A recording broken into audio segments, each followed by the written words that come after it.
Now you will learn about the deadliest battles of ancient Rome.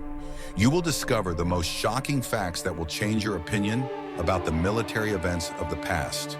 The Roman Empire. Its name is synonymous with military might, discipline, and indestructible power. We imagine legions marching in perfect formation, eagles shining in the sun, and generals who knew no defeat. This picture is largely accurate, but it is not complete. Behind the glamour of triumphs and the grandeur of conquests lies another story. It is a story of crushing failures, catastrophic miscalculations, and battles that brought civilization itself to the brink of extinction. In these battles, the Roman military machine failed, and its legions disappeared into the crucible of history. It was these dark pages that determined the future of Rome, no less than its most resounding victories. They forced it to change, adapt, and become even stronger. Watch the video to the end to find out how a single defeat could change Rome's entire military doctrine, and what lesson, learned in the fire of disaster, allowed the empire to survive for 1,000 years.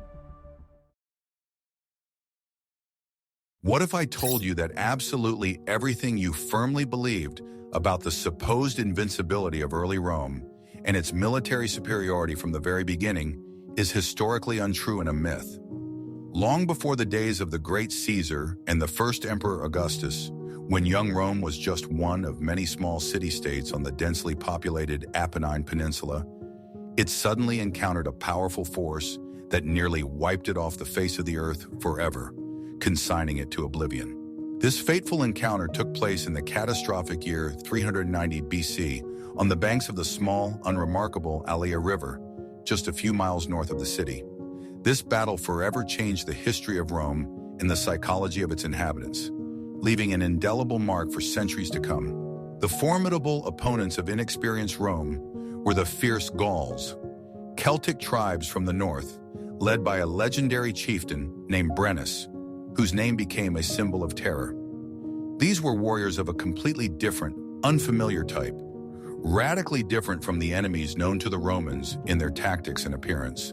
Their fierce, unstoppable onslaught with their huge numbers, deafening battle cries, and wild appearance with long hair threw the traditional Roman army, accustomed to a more orderly, disciplined formation and methodical battles, into a state of complete shock and confusion.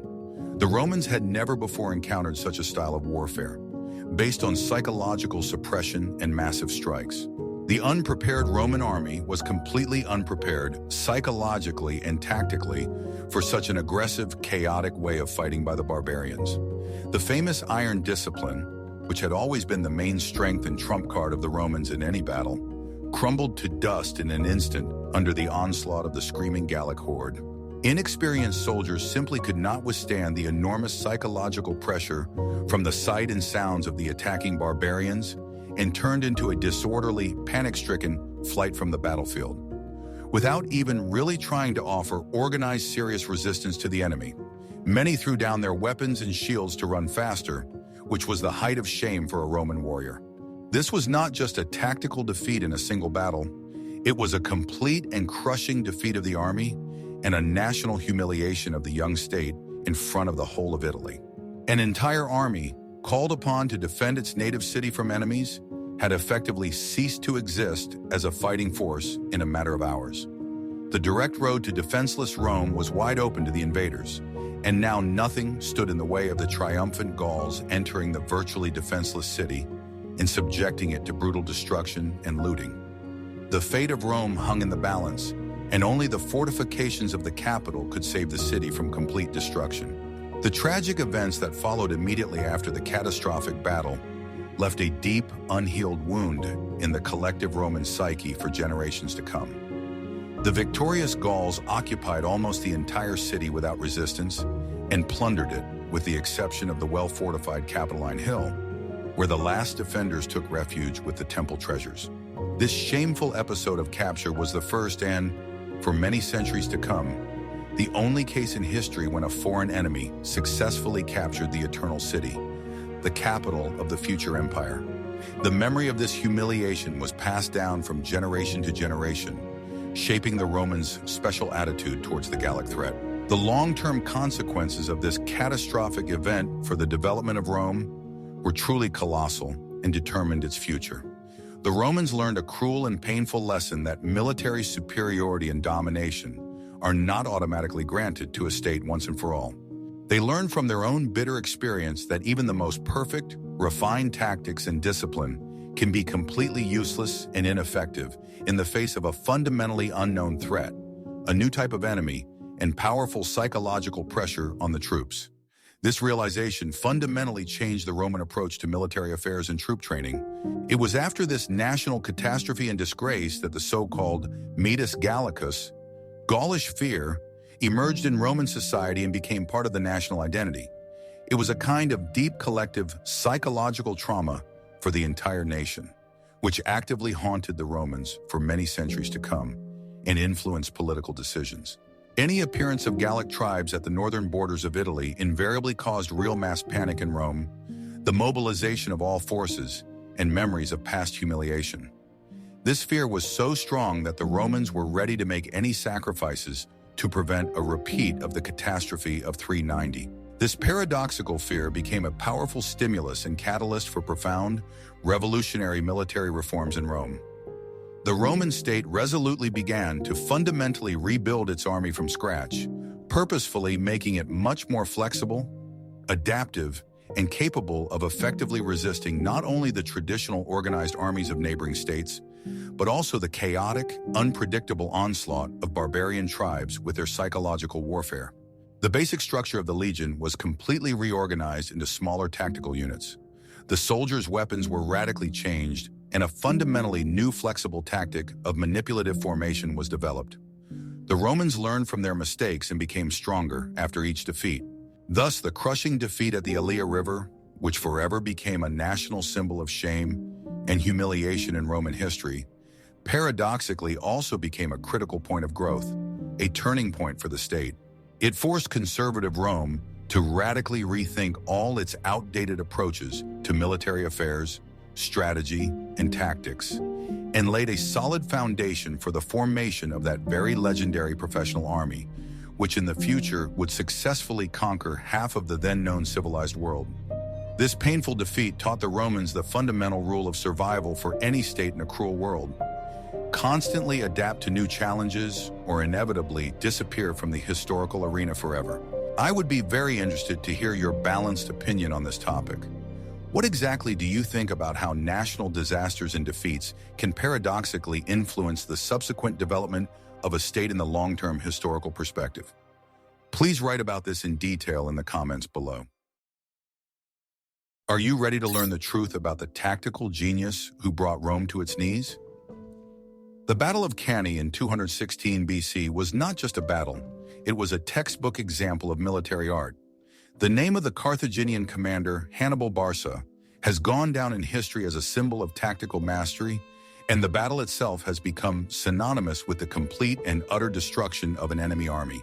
By the time of the battle, Hannibal had already been in Italy for several years, inflicting one defeat after another on the Romans.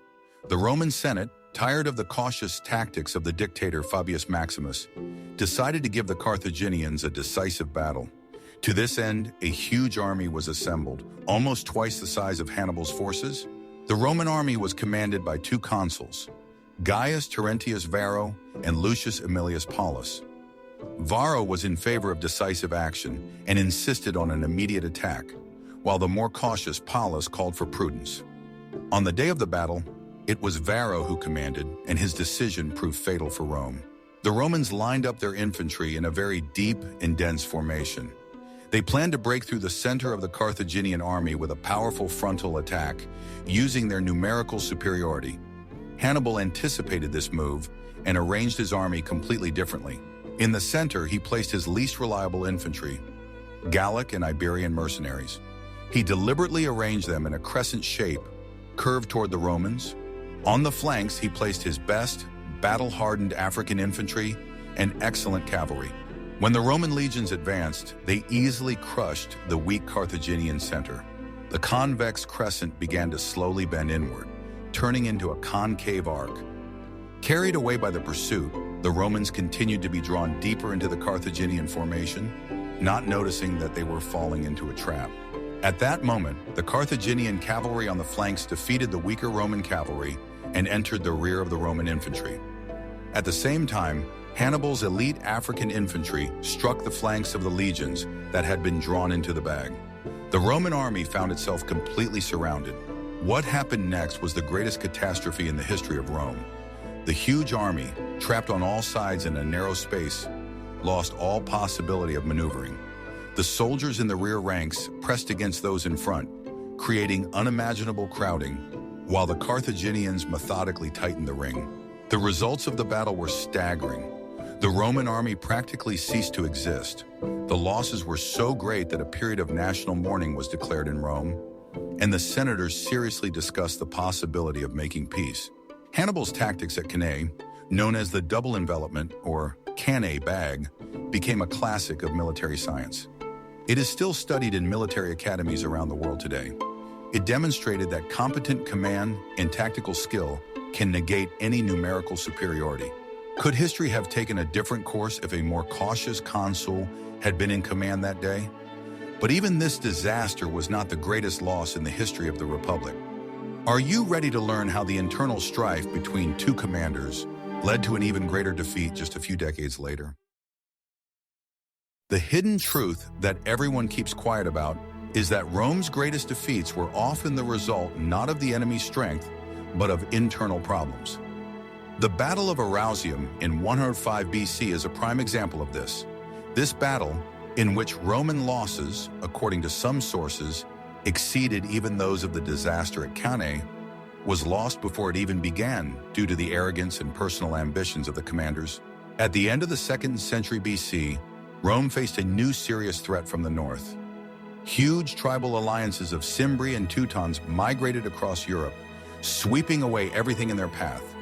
To counter this threat, Rome sent two large armies to Gaul. One army was commanded by the consul of that year, Gnaeus Mallius Maximus. As consul, he had supreme military authority.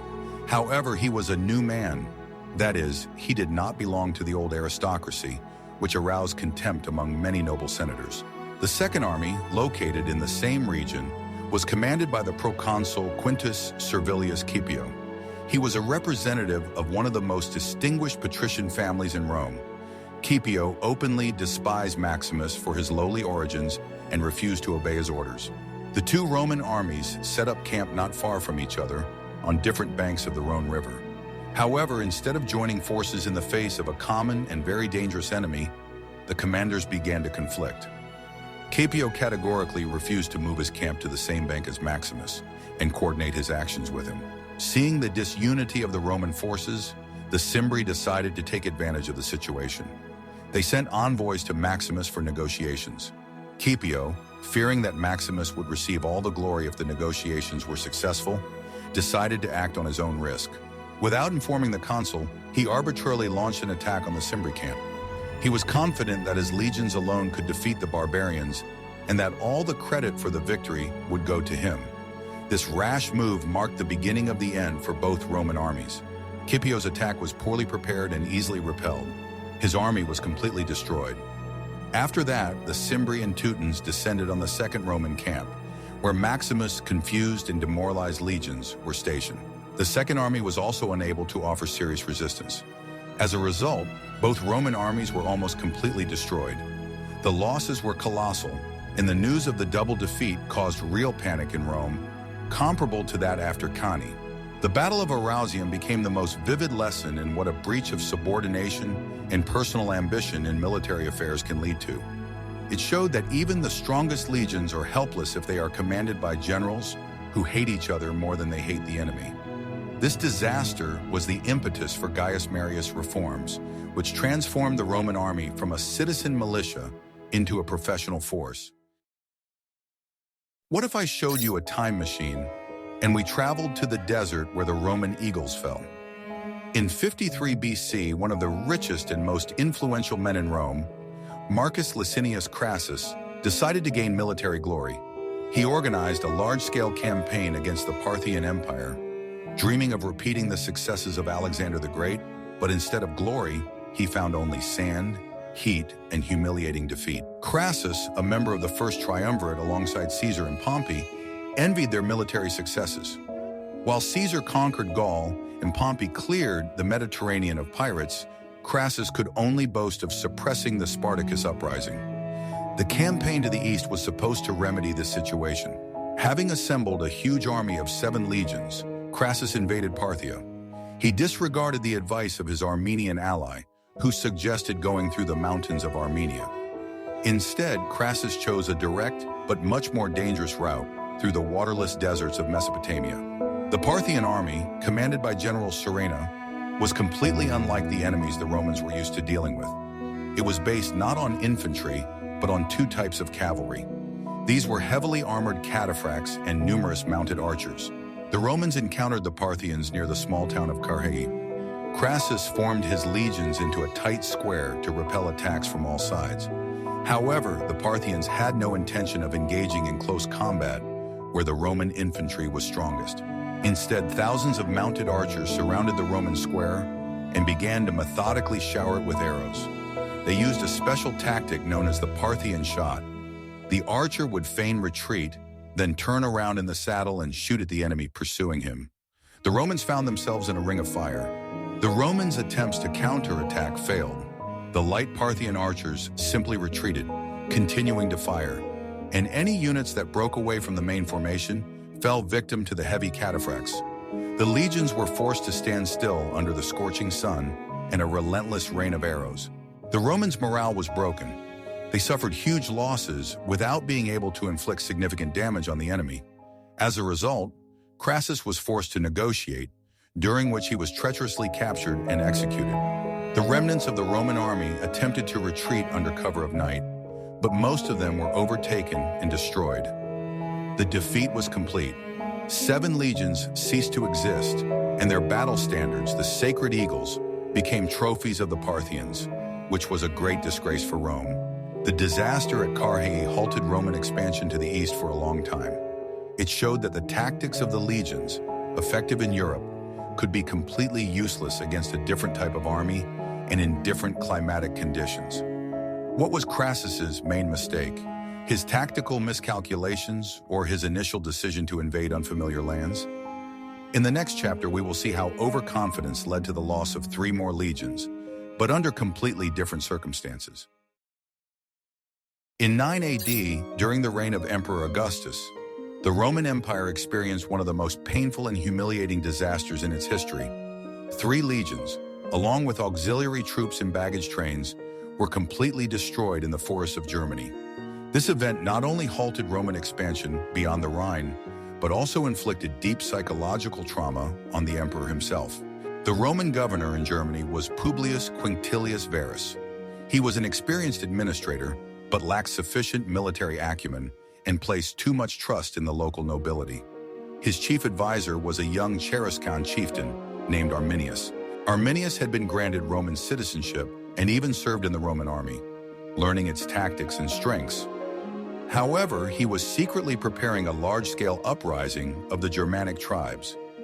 He skillfully played the role of a loyal ally, while behind Varus's back he was gathering an army for a decisive strike. In the fall, when Varus was returning to his winter quarters with 3 legions, and 19, Arminius informed him of an alleged local uprising. He convinced Varus to leave the beaten path and go through unfamiliar, wooded, and swampy terrain. This was part of a cunning plan. As soon as the Roman army entered the dense Teutoburg forest, it fell into a carefully prepared ambush. The long column of legions stretched for many kilometers along a narrow path.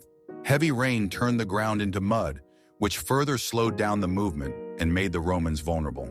The Germanic tribes hiding in the forest launched a simultaneous attack along the entire length of the column. The Romans, caught off guard in terrain unsuitable for battle, were unable to form their classic battle order. The forest and swamps neutralized their main advantage, discipline and the ability to fight in formation. The battle lasted 3 days. The Romans tried to break through, building improvised fortifications for the night, But it was all in vain. They were surrounded, demoralized, and suffered constant losses from ambushes. On the third day, the remnants of the legions were finally defeated. Quintilius Varus, not wanting to be taken prisoner, committed suicide. Almost his entire army was destroyed, and 3 legionary eagles were captured by the Germans. The news of the disaster shocked Rome. According to historians, Emperor Augustus was inconsolable. He banged his head against the wall, crying, "Quintilius Varus, bring back the legions." This defeat had far-reaching consequences. Rome abandoned its plans to create the province of Germania and establish the border of the empire along the Rhine. The numbers of the destroyed legions, 17 in 1909, were never used again in the Roman army, becoming an eternal reminder of the tragedy in the Teutoburg forest. This is what happens behind closed doors, when an empire underestimates its enemy and treats it with contempt. The Battle of Adrianople in 378 AD was a turning point in the history of the late Roman Empire. In this battle, most of the army of the Eastern Roman Empire was destroyed, and Emperor Valens himself left the battlefield forever. At the end of the 4th century, the Goths, pressed by the Huns from the east, asked the Roman authorities for permission to settle in the empire, in Thrace. Emperor Valens agreed, hoping to get new recruits for his army. However, the Roman officials responsible for the resettlement showed incredible greed and cruelty. They took food and weapons from the Goths, condemning them to a life of starvation. Such treatment quickly led to an uprising. The Goths, joined by other tribes, began to ravage the Balkan provinces of the empire. Emperor Valens decided to personally lead the campaign against the rebels. He assembled a large army and marched towards the Goths without waiting for reinforcements from his nephew, Emperor Gratian of the Western Roman Empire. Valens was overly confident and craved the glory of victory for himself alone. The Roman army encountered the main forces of the Goths near the city of Adrianople. Valens' intelligence reported that the Goths' forces were small, which was a fatal mistake. In fact, their main cavalry unit was nearby and was due to return shortly. Despite the heat and fatigue of his soldiers after a long march, Valens ordered an immediate attack. The Roman infantry began to press the Goths, who had taken cover behind a ring of carts, their famous Wagenburg. The battle was long and fierce. At the height of the battle, the Gothic cavalry returned to the battlefield. It immediately attacked the left flank of the Roman army, which was unprotected. This sudden and powerful strike proved decisive. The Roman cavalry was crushed and put to flight. After that, the Gothic horsemen struck the rear of the Roman infantry. The legions were surrounded and, as many centuries earlier at Cannae, fell into a deadly trap. The defeat was complete and crushing. 2/3 of the Roman army was destroyed, along with most of its best commanders. Emperor Valens was also among the fallen, which was an unprecedented event and dealt a huge blow to the prestige of the empire. The Battle of Adrianople showed that the Roman legions were no longer an invincible force. The heavy cavalry of the barbarians proved its superiority over the Roman infantry. This defeat opened the empire's borders to further invasions, and is considered one of the key dates marking the beginning of the fall of the Western Roman Empire. Could the battle have ended differently if Valens had waited for reinforcements? In the next chapter, we will see how the uprising of one tribe within the province led to the destruction of entire cities. The bloodiest and deadliest events in the history of the Roman Empire did not always take place on the distant outer borders with the barbarians. Sometimes they flared up unexpectedly within provinces that seemed to have been finally subjugated and pacified, where Roman rule was considered firmly established. The large-scale rebellion of the Iceni tribe, led by the legendary Queen Boudica in 60-61 AD in remote Roman Britain, became one of the most extensive, destructive, and bloody revolts in the long history of the mighty Roman Empire. This uprising threatened the very presence of Rome on the island and nearly led to the loss of the province, which would have been a catastrophic blow to Rome's prestige. The main cause of the sudden uprising was the cruel and unjust policies of the greedy Roman authorities after the natural death of King Prasutagus, the respected leader of the Iceni tribe and a formal ally of powerful Rome under treaty. Contrary to his legal will, according to which half of the kingdom was to go to Rome and half to his family, the greedy Roman administrators cynically decided to annex his entire kingdom, ignoring the rights of his heirs.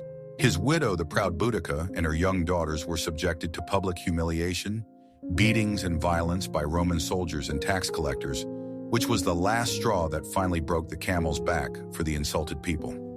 The personal humiliation of the royal family was perceived as an insult to the entire tribe and a violation of the sacred laws of hospitality. The charismatic Boudica, a fierce and determined woman of tall stature with red hair, led a large-scale uprising against the Roman oppressors, thirsting for revenge. Her loyal Iceni tribe was quickly joined by many other discontented British tribes, long embittered by heavy Roman rule, excessive taxes, and plunder. A huge, poorly organized but furious army of tens of thousands of rebels marched on prosperous Roman cities, mercilessly sowing complete destruction and death in their path. The uprising spread like wildfire, capturing more and more territory, and the Romans were completely unprepared for such a large-scale rebellion. The first strategic target of the enraged rebels was the important city of Camulodunum, modern-day Colchester, which was the administrative capital of the province of Britannia and the main symbol of the hated Roman rule on the island. The city was extremely poorly fortified, as it was considered to be deep in the rear, and very quickly fell under the onslaught of a huge army of rebels after a short siege. The enraged rebels spared absolutely no one, regardless of age or gender, and the once prosperous Roman city was completely destroyed and burned to the ground with particular cruelty. Archaeologists still find thick layers of ash from this fire, testifying to the scale of the destruction and the temperature of the flames. Encouraged by their victory, Boudica's vengeful army rapidly moved south to Londinium, modern-day London, which at that time was a large, wealthy trading and port center of the province with tens of thousands of inhabitants. The Roman governor of Britain, Gaius Suetonius Paulinus, whose main combat-ready legion army was far to the west of the island, suppressing the Druids in Wales, quickly realized that he would not be able to physically defend the defenseless city from the huge horde in time. He was forced to make the difficult and painful decision to strategically abandon Londinium and its inhabitants to a cruel fate, evacuating only those who could march with the army. Thousands of people were doomed to death in order to preserve the army for a future battle.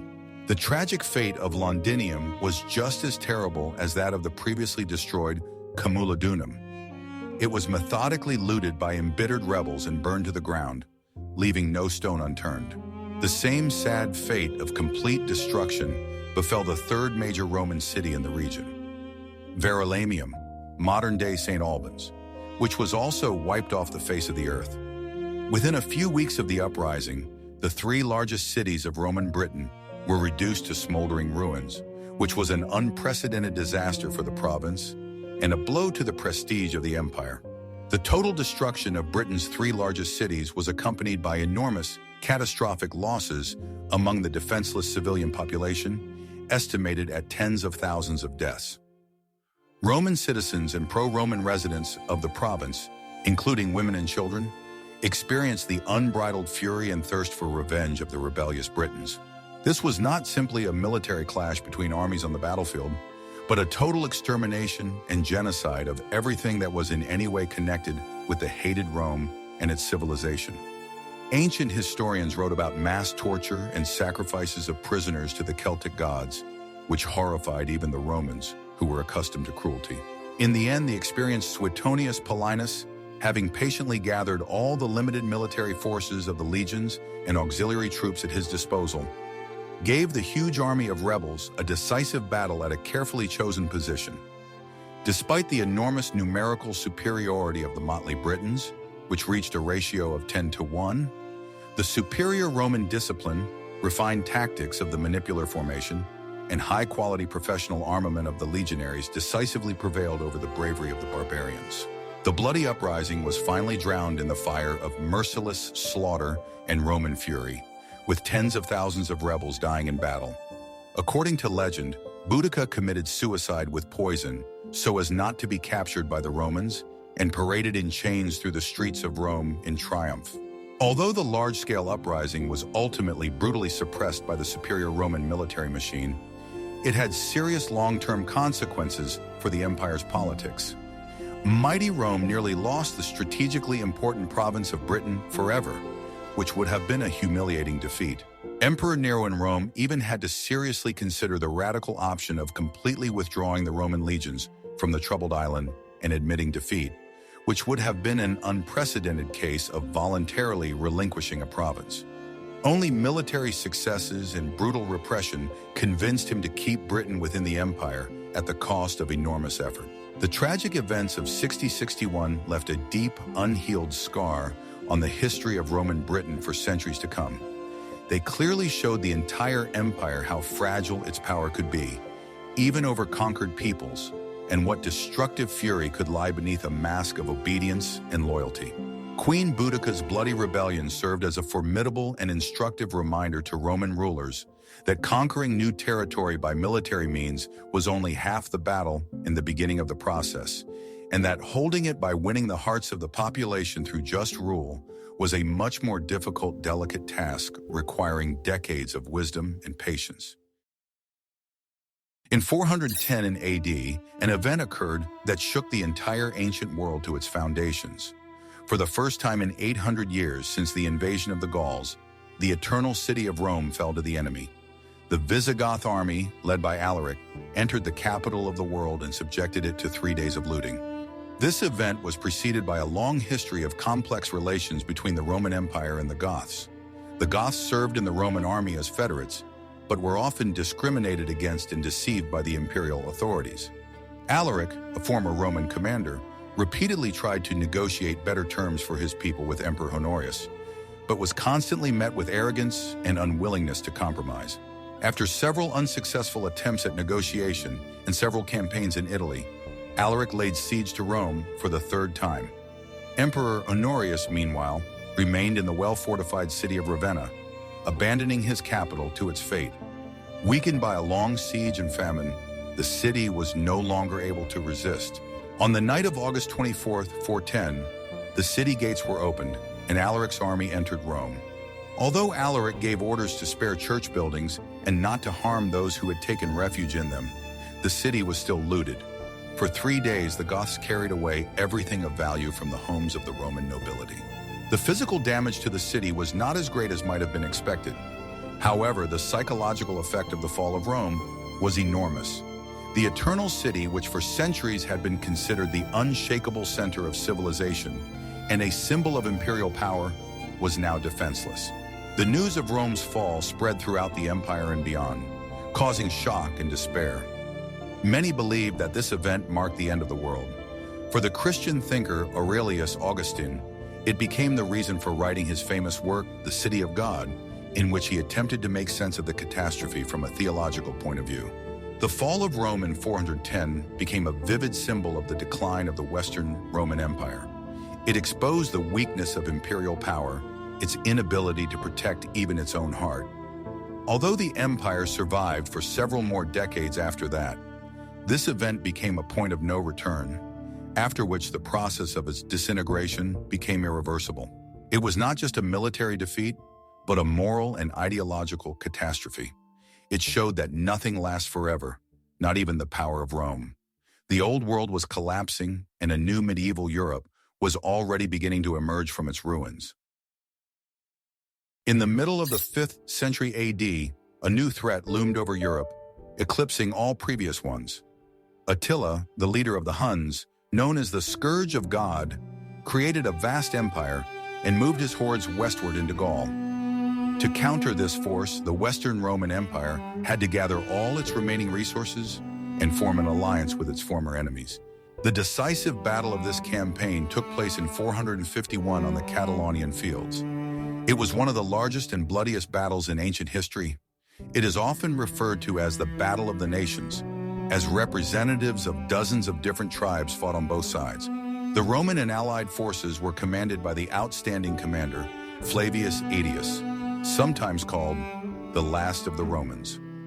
A motley coalition gathered under his banners: Roman legions, Visigoths, Franks, Alans, and many others. Aetius managed to convince the Visigoth king Theodoric the Mere that the threat from the Huns was common to all. Attila's army was no less multinational. It consisted of the Huns themselves as well as the tribes they had conquered, such as the Ostrogoths, Gepids, and others. It was a clash of two worlds, two civilizational models. The battle was incredibly fierce and chaotic. It unfolded on a vast plain and continued until late at night. Both sides fought with extreme tenacity, realizing that the fate of all Europe was at stake. The key moment of the battle was the clash on the central hill, which dominated the battlefield. Aetius managed to occupy this height before the Huns, which gave him a tactical advantage. During the battle, the Visigoth king Theodoric was killed, but his soldiers, inspired by a desire for revenge, fought even more fiercely. By the end of the day, Attila's army had been driven back to its camp. The losses on both sides were enormous. The battlefield was littered with the bodies of the fallen, and both armies were so exhausted that neither dared to resume the battle the next day. Attila was forced to retreat from Gaul. Thus, formally, victory remained with the Roman Gothic coalition. The invasion of the Scourge of God was stopped. However, this victory was a Pyrrhic one. The Western Roman Empire had spent its last military resources in this battle.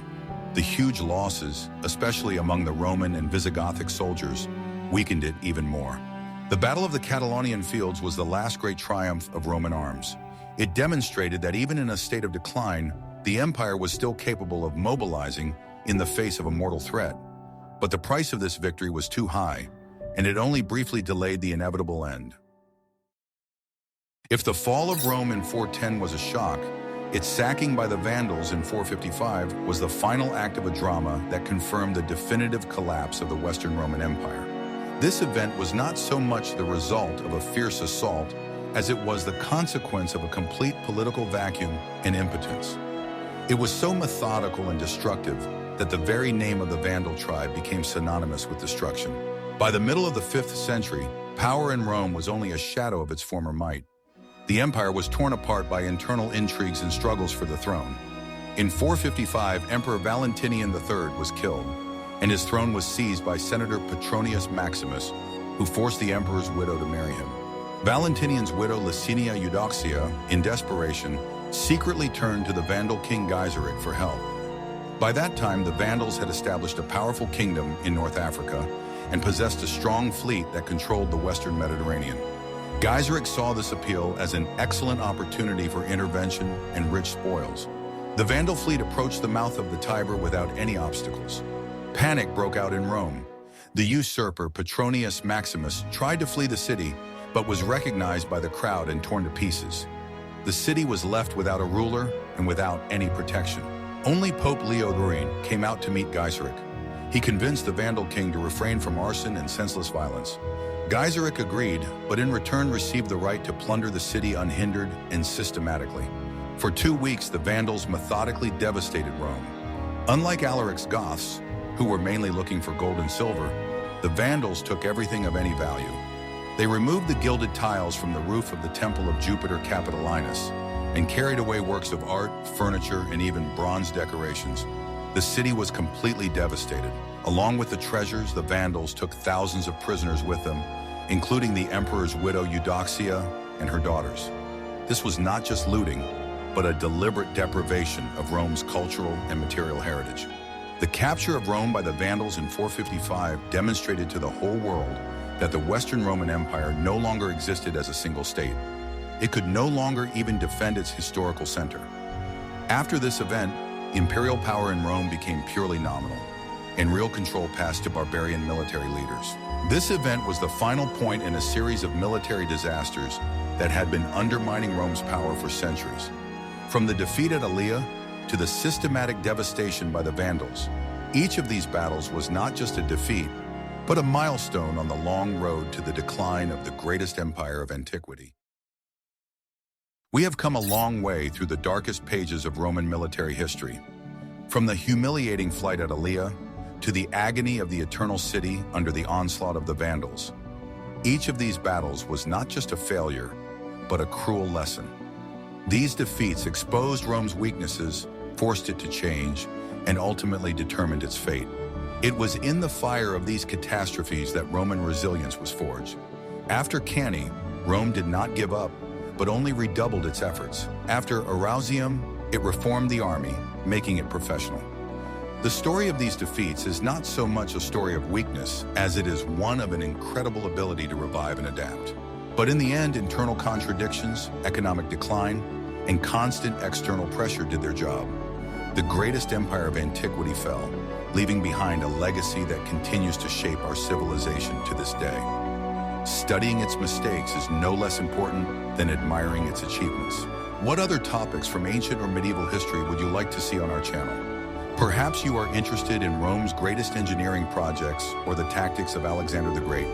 Share your ideas in the comments and don't forget to subscribe so you don't miss out on new fascinating explorations of the past.